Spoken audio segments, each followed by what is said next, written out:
Eccoci qua, gentili amici e amiche alla visione all'ascolto, torna infofriulitv.net, linea diretta, già collegato il consigliere regionale, nonché capogruppo del Movimento 5 Stelle in Friuli Venezia Giulia, Cristian Sergo, per fare un po' un'analisi politica in questo inizio 2021, quello che è stato il 2020, non solo sotto il punto di vista della pandemia, ma soprattutto quello che è stata l'attività politica del vostro gruppo in seno al Consiglio, ma anche a livello regionale, insomma. Intanto buon pomeriggio, Sergo. Buon pomeriggio a tutti e anche agli ascoltatori. Allora, 2020, che anno è stato per il Movimento 5 Stelle? Beh, sicuramente un anno difficile complessivamente come per tutti gli italiani. Ci siamo trovati a dover fronteggiare questa pandemia agli inizi di marzo e è ovvio che noi abbiamo cercato di mantenere uno stretto contatto con quelli che sono anche i nostri rappresentanti a Roma, perché poi, come sapete, abbiamo anche un rappresentante al governo eletto nel Movimento 5 Stelle del Friuli Venezia Giulia, Stefano Patuanelli, ministro dello sviluppo economico, e quindi è stato un lavoro, diciamo, di raccordo anche per portare ovviamente le istanze dei nostri cittadini, delle nostre imprese a livello governativo. Poi, per quanto riguarda il Consiglio regionale, è chiaro che abbiamo dovuto fare tutta una serie di operazioni sicuramente diverse da quelle che potevamo aspettarci a inizio anno, ma insomma siamo riusciti a portare avanti anche altre battaglie in cui abbiamo creduto, crediamo, e faccio un esempio: l'approvazione della legge sulle grandi derivazioni idroelettriche è sicuramente uno di questi obiettivi raggiunti nel 2020. Ora vediamo ovviamente di portarla a casa fino in fondo con l'attuazione dei regolamenti, dei bandi e di tutto il resto che manca. Senta, a livello politico, no, regionale, voi chiaramente siete all'opposizione, poi le chiederò qualcosa per quanto riguarda il nazionale, ma in particolare per quanto riguarda il regionale. Ecco, state facendo comunque un'opposizione attiva, autonoma o comunque in collaborazione anche con le altre forze politiche che stanno dall'altra parte della barricata? Ma noi chiaramente siamo e rimaniamo autonomi, nel senso che abbiamo anche un nostro programma, le nostre istanze, per cui cerchiamo di portarla avanti in maniera autonoma rispetto anche alle altre forze di opposizione, come è giusto che sia. Però laddove ci sono delle battaglie che vedono ovviamente congiunte tutte le forze politiche che in questo momento sono all'opposizione della Giunta Fedriga, non ci siamo mai tirati indietro per offrire, diciamo, la nostra collaborazione in queste battaglie o comunque per cercare di essere capofila. La proposta di legge che vi dicevo prima sulle grandi derivazioni è stata firmata da tutti i gruppi dell'opposizione.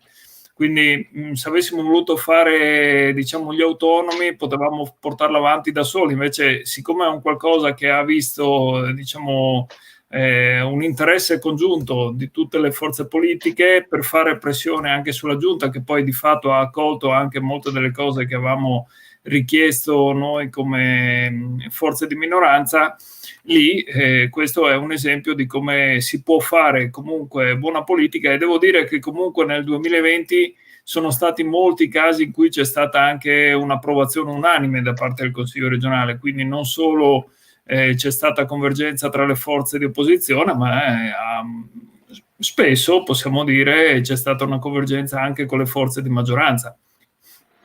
Per quanto riguarda invece l'operato della Giunta Fedriga nel 2020, in particolare chiaramente sull'emergenza Covid-19, voi non è che siete stati, come si dice, leggeri, no? Cioè avete usato, giustamente, anche perché è il vostro strumento quello di fare l'opposizione, però un'opposizione molto calzante, no? Non solo, come si dice, guardinga e in attesa di sviluppi. Ma è sicuramente propositiva, e questo è, diciamo, l'aggettivo che caratterizza meglio quello che è la nostra azione. Poi è chiaro che se noi facciamo delle proposte e queste vengono viste in maniera polemica dagli assessori o dalla Giunta, non è una colpa nostra, è un problema loro.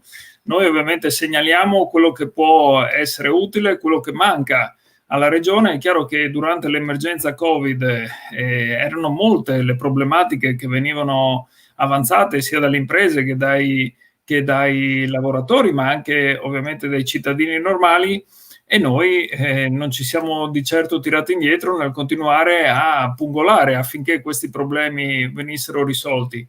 Per quanto riguarda la Giunta, chiaramente in una prima fase noi potevamo essere d'accordo, soprattutto per quanto riguarda le prime iniziative che poi il Presidente Fedriga aveva preso anche a marzo, con puntare a delle restrizioni anche maggiori rispetto a quelle che aveva previsto il governo per la nostra regione, proprio perché riteniamo che salvaguardare la salute dei cittadini debba rimanere il primo cardine.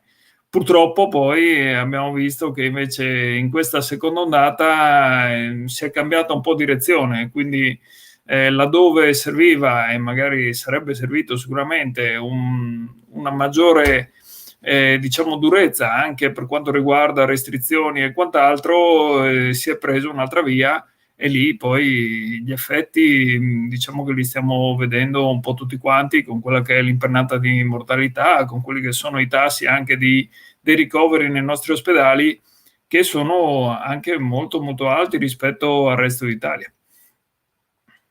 Chiaro. Senta una cosa, per quanto riguarda invece l'operato, abbiamo sentito quello che è l'operato del Presidente, per quanto riguarda invece l'operato dell'assessore, che in questo momento è quello che nessuno vorrebbe fare, nel senso né la protezione civile né la sanità, ecco, lei come giudica il lavoro di Riccardi?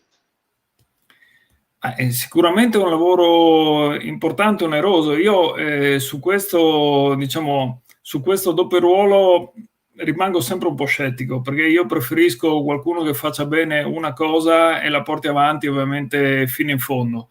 E quindi già il fatto di avere due assessorati importanti, perché poi la protezione civile, come vediamo e come stiamo vedendo anche in queste ore, è sollecitata spesso in quelle che sono adesso le emergenze di maltempo, ma ovviamente non solo. E quindi avrei e preferirei, diciamo, una divisione un po' dei ruoli tante volte su alcune cose. Poi è chiaro che non possiamo avere 40 assessori, questo va da sé, però insomma, soprattutto in situazioni particolari, o ti occupi di quella che è la situazione Covid, quindi l'emergenza della pandemia, o ti occupi del maltempo e della mancanza di spazzaneve in alcune zone dove la neve, diciamo, non dovrebbe essere l'emergenza, ecco, mettiamola così.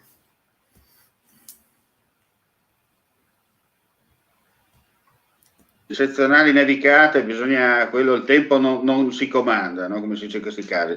Oh, Senta, certo.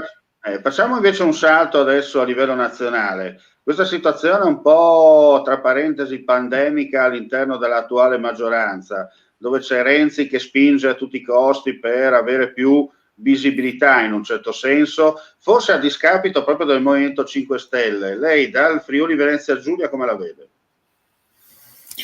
Ma diciamo che è una cosa che poi alla lunga credo che non piaccia e stufi anche ai cittadini, e dovrebbe rendersene conto chi poi porta avanti questo tipo di atteggiamento.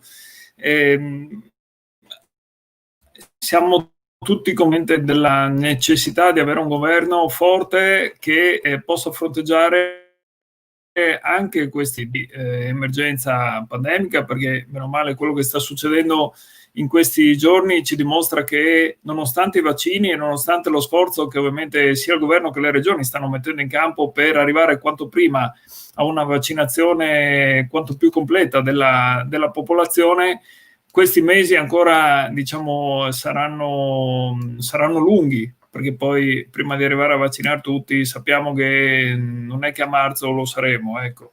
E quindi ancora qualche difficoltà l'avremo. Questi atteggiamenti per, come giustamente ha detto lei, avere più visibilità che altro, lasciano il tempo che trovano, secondo me vanno condannati ovviamente, perché un conto è appunto fare, come si diceva prima, delle proposte costruttive e collaborative per ottenere dei risultati che siano poi dei risultati importanti per la cittadinanza. Un conto è se hanno altri fini, Allora, laddove ci sono proposte è giusto che qualsiasi forza politica, anche di minoranza, le faccia così come le facciamo noi, e quindi sarebbe ipocrita dire no, noi le possiamo fare, a Roma non le può fare nessuno. No, non è così, anche perché poi effettivamente quella è una forza di governo e ha tutto il diritto di farlo, però la fai una volta, la fai due, la fai tre e poi prenditi le tue responsabilità. Insomma. Senta, si sa che a volte si fanno dei giochi politici tanto per tirare la corda, e fino a quando questa non si spezza si può cambiare, non a livello nazionale, no? Più complicato a livello locale, visto che c'è l'elezione diretta e via dicendo. Esatto. Senta, perché d'altronde noi dobbiamo ragionare che abbiamo una repubblica parlamentare, e se ci sono i numeri alla Camera e al Senato per fare un governo o mantenere l'attuale maggioranza, questo si va avanti, perché chiaramente poi la palla passa al capo dello Stato per capire, lui giustamente valuterà, se non ci sono i numeri chiaramente dirà signori, fine delle trasmissioni, si dà la parola al popolo e quello che uscirà poi capiremo cosa fare. Chiaramente, ma se i numeri ci sono per un nuovo governo o per un rimpasto e via dicendo, la maggioranza regge, si deve andare avanti, perché questo è il sistema parlamentare.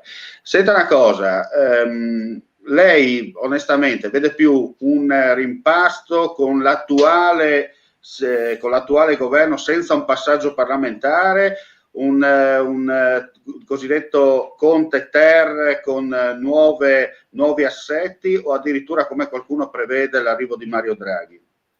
Ma guardi, questo credo che neanche un parlamentare le potrebbe rispondere, quindi si figuri un consigliere regionale. È ovvio che, come ho detto prima, mi auspico che il governo Conte possa andare avanti. Il governo Conte per me significa Conte Presidente del Consiglio e Movimento 5 Stelle come forza politica che faccia valere quel 33% di voti preso nel 2018 per portare avanti quello che è il nostro programma.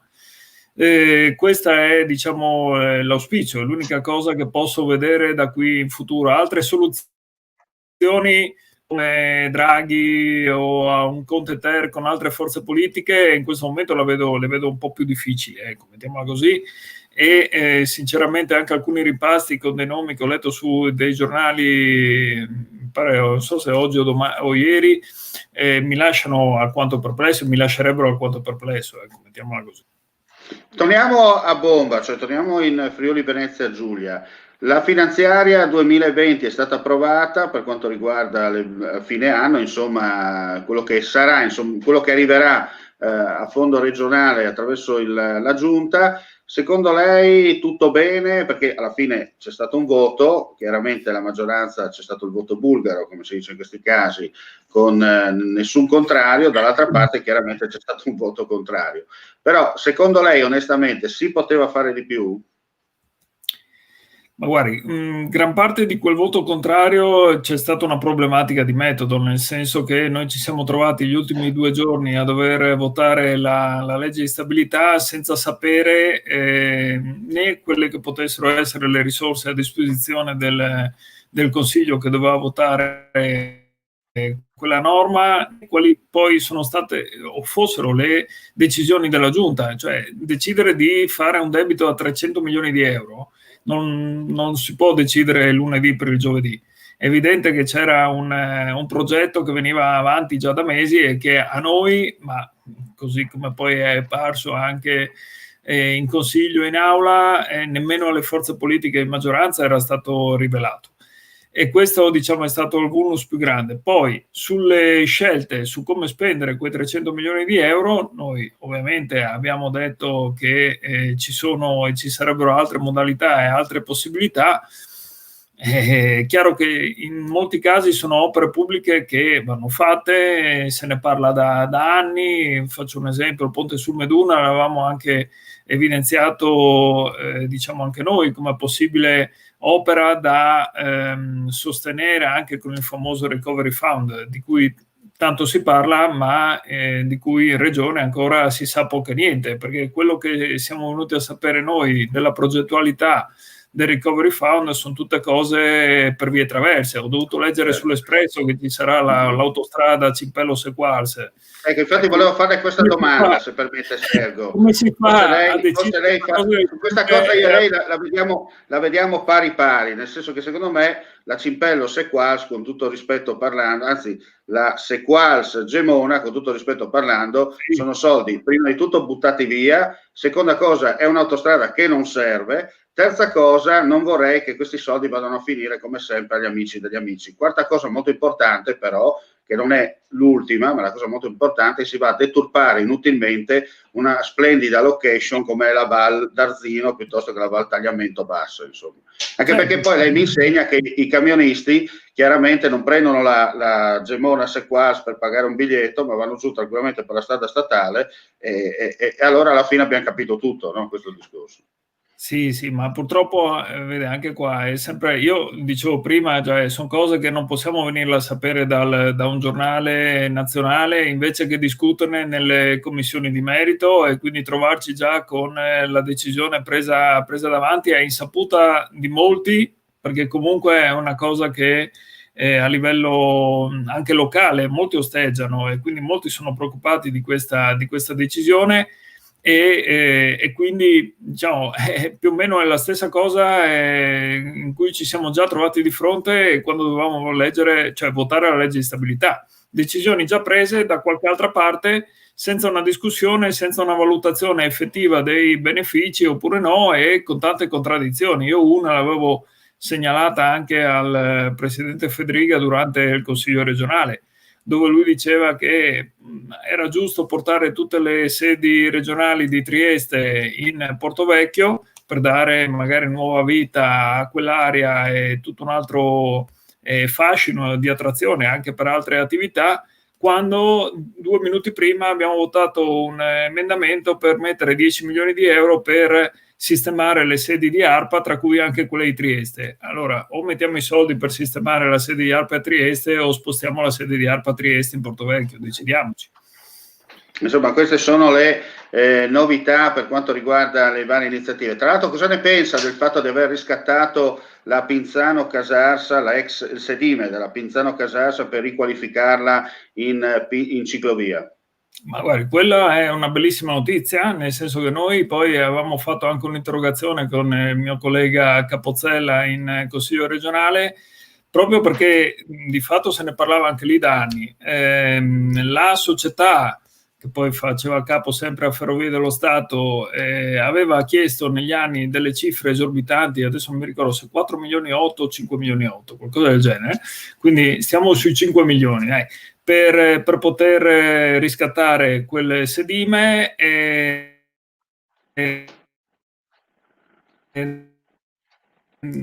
quando della 800.000 euro. Quindi questo sconto di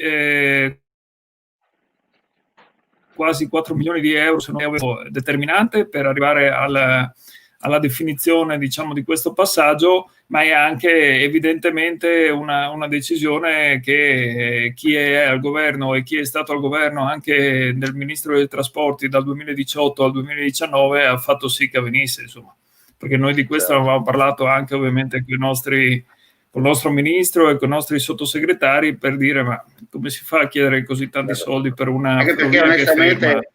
Anche perché onestamente mi permetta, recuperare la ferrovia per intero e riqualificarla come turistica, vista la situazione anche di infermità, mi sia consentito il termine, della stessa tratta, l'ultimo vagone ferroviario è arrivato a Spilimbergo nell'87, poi da lì in poi proprio non si è più utilizzata. Non avrebbe senso, perché se facciamo un rapporto, 5 milioni di euro, ma quello che è stato il prelievo del sedime, ci vanno circa 50 milioni di euro per sistemarla, insomma, cioè non avrebbe senso. Però la ciclovia, come ha detto lei, è una cosa importante, perché da una parte si collega sia con l'attuale Trieste, con l'attuale Udine-Venezia, la Ponte Bana-Bassa, con la Pedemontana del Friuli, che sappiamo, insomma, è un'altra opera che è stata riattivata finalmente anche per fini turistici, e dunque i due capolinea, cioè Pinzano da una parte e Casarsa dall'altra, possono tranquillamente servire sia i cosiddetti treni storici o i treni locali per fare diciamo così, un circuito, come lei ha fatto il gesto,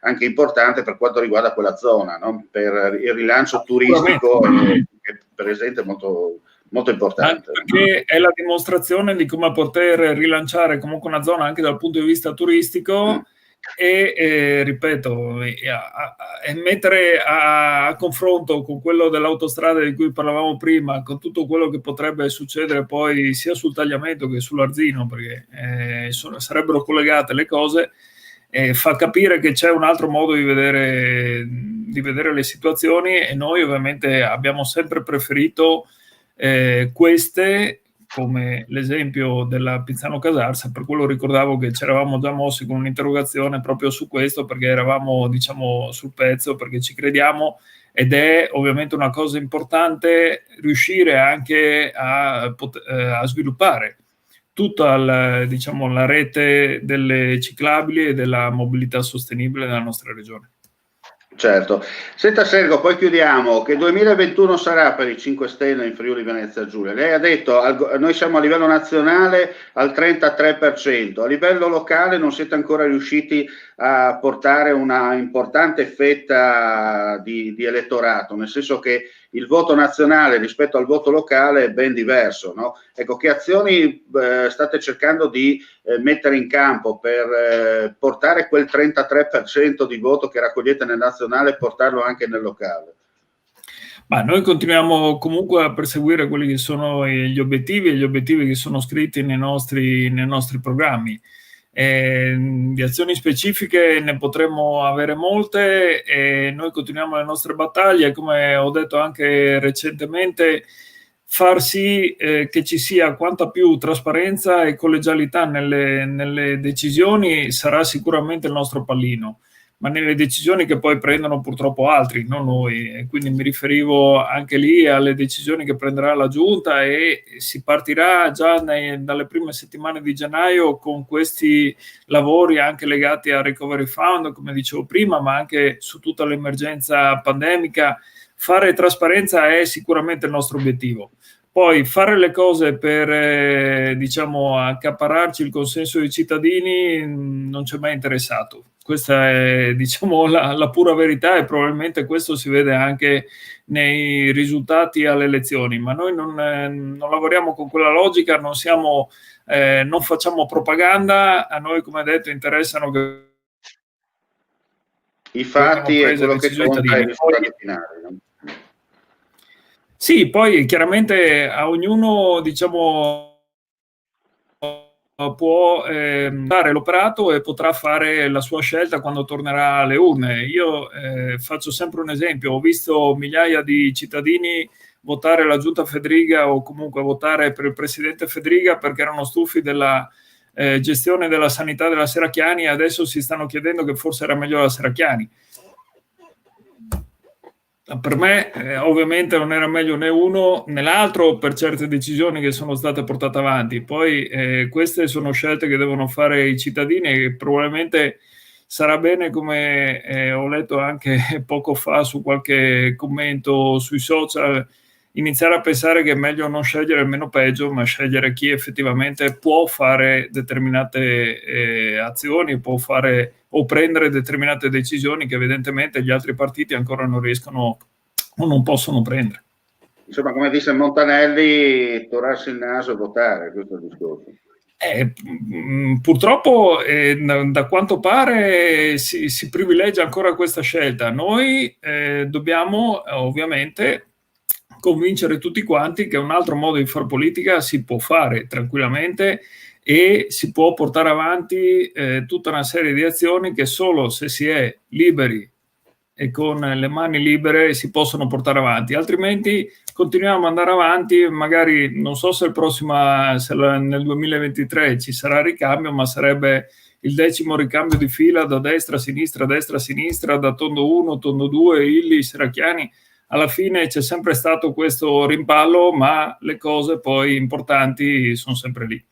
E la palla passa a voi, perché dovrete essere bravi voi a convincere l'elettorato a cambiare, come si dice, sponda, perché se nel frattempo lei mi insegna, se nel frattempo però non riuscite a dare, e non è il solito discorso, perché non abbiamo i poteri forti alle spalle, bla bla bla. Il discorso è, se cominci a seminare, forse prima o dopo raccogli, insomma. Sicuramente, ma noi comunque sì, a seminare seminiamo. Poi, ripeto, i contatti sia con l'associazione di categoria sia con i comitati li abbiamo sempre avuti.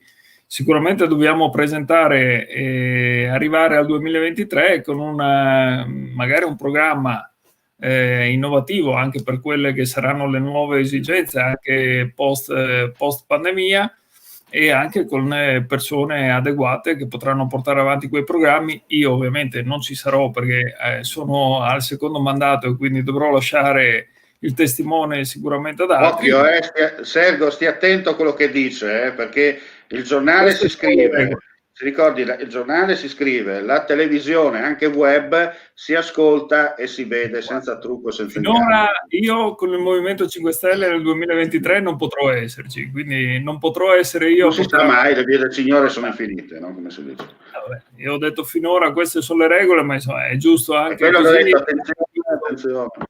Perché lei lo sa che molti sono passati dicendo io non farò questo, e non, poi alla fine tac, ma io non l'ho detto, no. Guardi, a proposito di regole, le do un aggiornamento. Ho appena fatto da una settimana l'ultimo bonifico, sono arrivato a 280.000 euro di stipendi tagliati, quindi non credo di essere uno tra quelli che le regole, ecco. Bene, io ringrazio Cristian Sergo ricordo ancora, capogruppo del Movimento 5 Stelle nel Consiglio regionale del Friuli Venezia Giulia, per questa chiacchierata. Ci sentiremo più avanti, Sergo, se ci sono novità, interventi e via dicendo, magari ascoltando anche qualche altro suo collega all'interno del movimento politico che lei rappresenta. Ringrazio ancora anche i nostri amici e le amiche alla visione e all'ascolto. Al termine di questa diretta caricheremo anche le ultime notizie dal Friuli Venezia Giulia con Info Friuli TV edizione giorno, e poi torneremo come sempre quando e come, dove, via dicendo, la cronaca chiamerà. Grazie ancora, Mandi, e alla prossima. Grazie Sergo e buona giornata anche a lei. Grazie a voi, buona serata.